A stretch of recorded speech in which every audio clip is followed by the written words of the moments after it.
Turns out when you do that and you start changing your brainwaves slow down into alpha and theta, you're suppressing the memory bank of the known self. When you can literally regulate and change brainwaves, now you're in the operating system. Oh my God, this is something I haven't felt since I was 9 years old or 6 years old. And it's this familiar feeling, their heart blows wide open.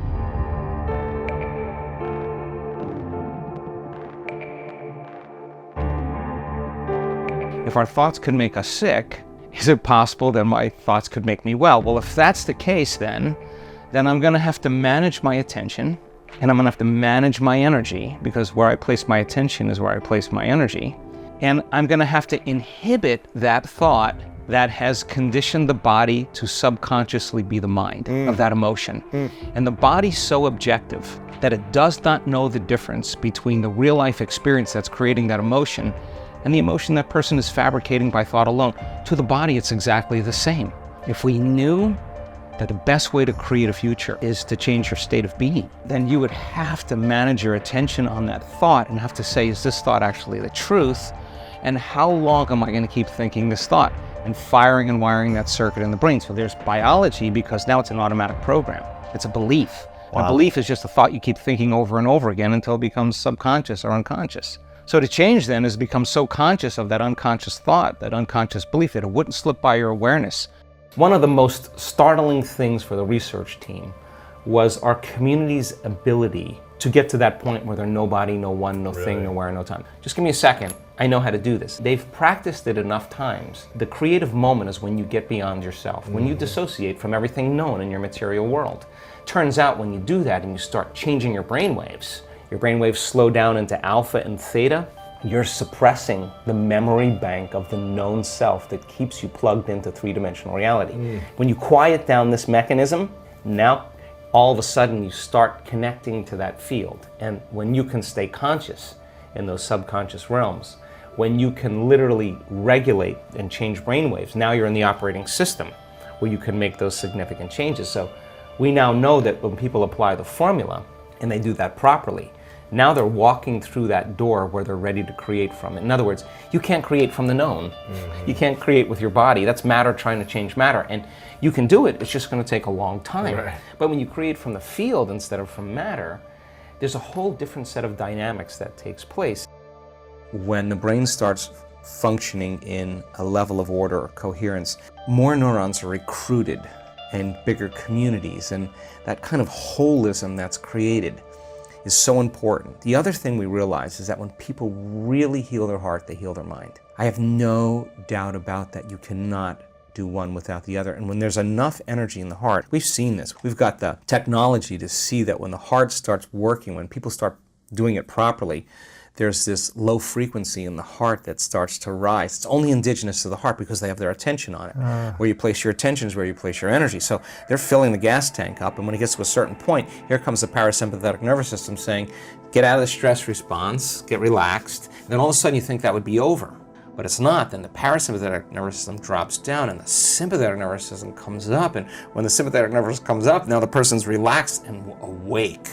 Like they're really relaxed in their heart, and they're really awake in their brain. That state is so much better than being stressed out and unconscious and in a program, right? So turns out when you get to that state, when the heart starts informing the brain, it resets the baseline for the trauma that's stored in the brain, in the amygdala. It's informing the brain that the event is over.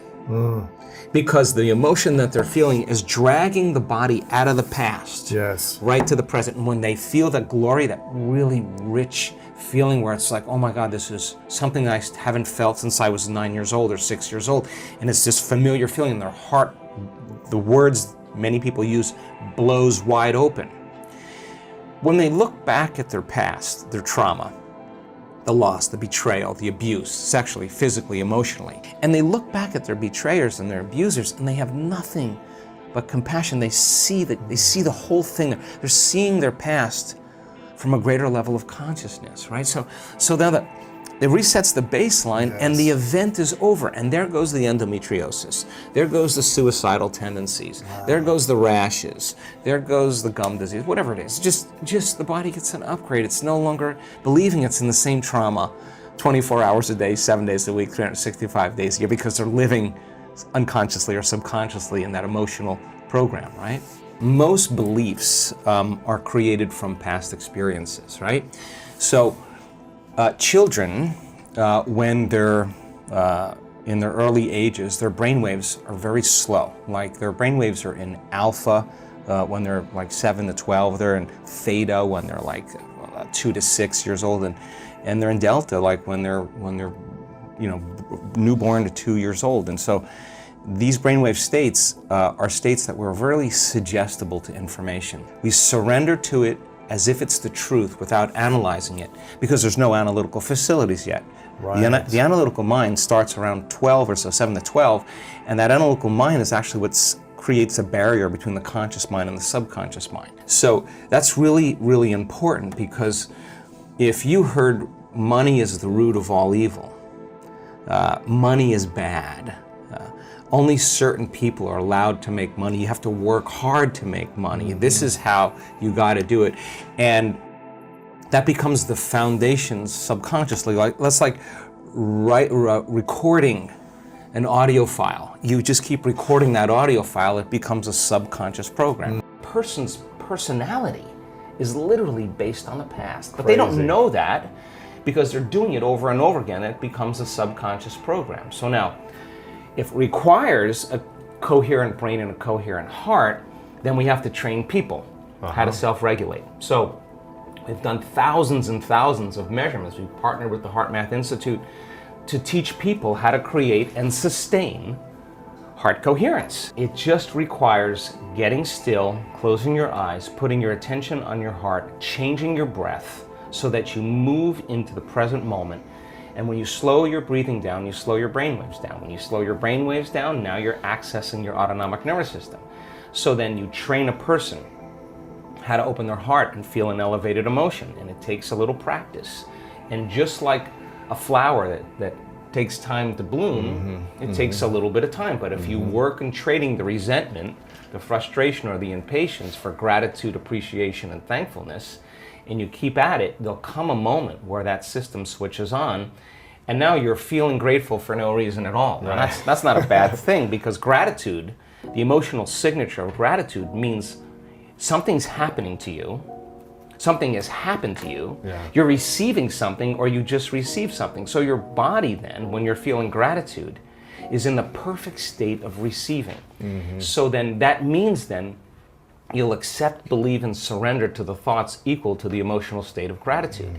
If you're living in resentment, you're living in fear, you're living in impatience, you could say, I'm healthy, I'm healthy, I'm healthy, I'm wealthy, I'm wealthy, and with all you want, and that thought's going to stop right at the brainstem and never make its way to the body, because the body's not feeling, or because why? Because you're feeling resentment, and that thought is not consistent with the emotion of resentment. Resentment has a different set of thoughts, right? In other words, once you start opening your heart, it begins to move into coherence. It begins to produce a measurable magnetic field up to 3 meters wide. Now that's frequency, that's energy. And all that energy, that frequency, carries information, carries an intent. So then when you're feeling gratitude and your heart is open, you're broadcasting energy into the field. A frequency. A frequency. You lay the intent of the thought of your health or your wealth. That frequency can carry the thought of your wealth. It can carry the thought of your health.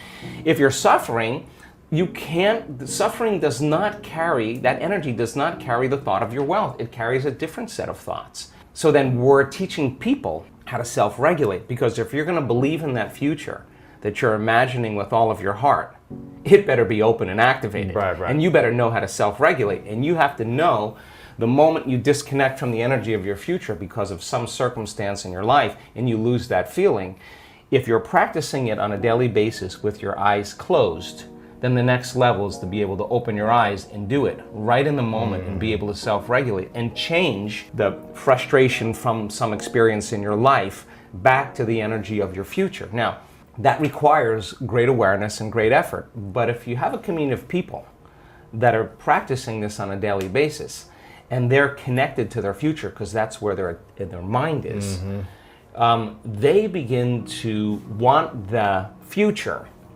more than the emotions of the past. So we've done enough measurements now, Louis, to know that we can teach people how to do that, and we have evidence that people can sustain it for 45 minutes to an hour. It's a skill now. They know that they know how to do it. So now they have brain coherence and heart coherence. Well, once the heart begins to become orderly and coherent, it acts as an amplifier and it drives energy to the brain. So now the brain is getting more energy once the heart is open, and then you're thinking a different set of thoughts. And those thoughts produce different chemicals for you to feel more of that. And here comes nitric oxide from oxytocin, and then all of a sudden your heart literally starts to swell. It literally begins to open up, and there's more energy going there, and now you're coming from a different level of mind.